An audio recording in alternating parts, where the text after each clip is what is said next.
What's up, guys? Here on a beautiful South Florida day at the shop. I had to run up here to get some parts for the black truck, and I figured I'd do a quick video on the chevelle, the gold chevelle.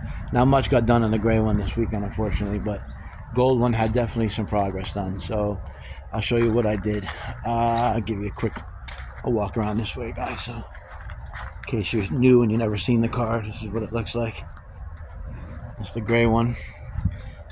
So I got the main harness in the car.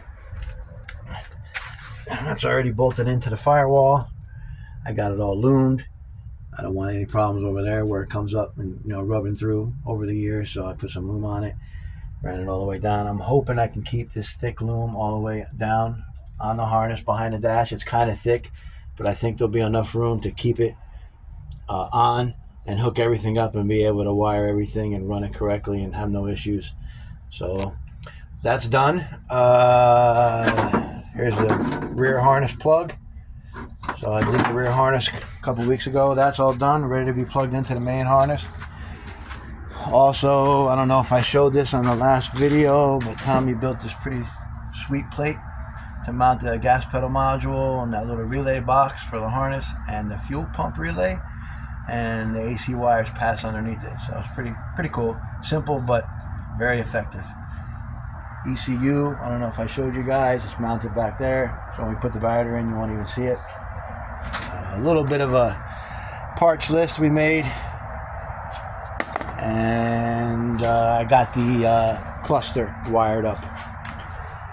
So I built the harness for the cluster because it's all aftermarket gauges. You have to do everything separate. It doesn't just plug in, or it doesn't have the terminals to where you can just plug them into the factory plug that goes in the back of the dash. The American Auto Wire kit actually comes with it if you're running the sweep gauge or the SS gauges. It comes with both plugs to terminate the wires to run your gauges if you're running the factory gauges. But this is obviously aftermarket. These are those cobalt gauges I showed you. I'll go around and show you in a minute.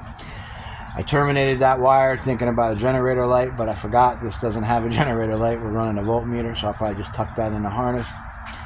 Vintage air vent adapters are on the driver and passenger side vent. We're going to do the center one this weekend, and then we'll mount the controller, and the dash will be pretty much ready to go back in. You have to mount everything before you put the dash in because you can't access anything on a Chevelle or any kind of like A-body, Buick Skylark, Chevelle, Olds, Pontiac. You have to pull the whole dash out to get to any of the controls. So we'll get that done and be ready to go. I cleaned up this factory ground. You guys with A-bodies, this is very important on your Chevelle, Cutlass, Le Mans, whatever it is. You need this on your headlight harness. What it does is it grounds the headlight harness and the windshield wiper switch to the metal in the dash. If you see this bar right here, it grounds to the dash, it runs all the way up to the wiper switch, and then it comes off there to the headlight switch. You need that for your ground. If you don't run it, you're going to have issues with your headlights coming on and off, or your lights being dim and then bright. You want to keep that on there. Oh, I'll show you the gauges again. So it's got, like I said, the cobalt gauges in it. Bought those pretty badass indicators. Those are all hooked up for high beam, brake, left and right turn signal. Still got to get the sender for the oil pressure gauge. It never came with it. It has a GPS speedometer, so that's all hooked up. Well, basically all I got to do is screw in the wire and run it up the A-pillar and put the little sender by the rearview mirror, and she'll read mile an hour all day.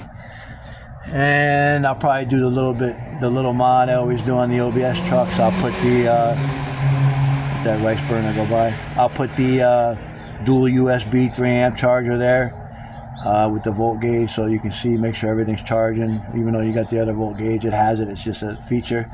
But what I do is I hook it up to where it's direct power.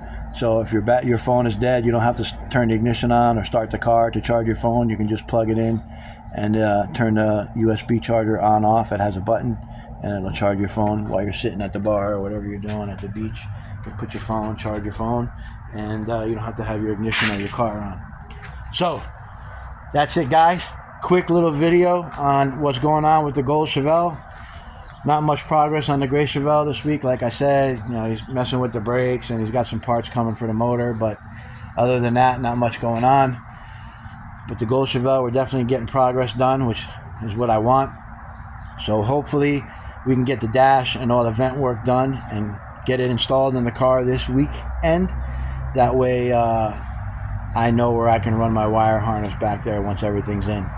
So guys, take it easy and have a great day. We'll talk to you later.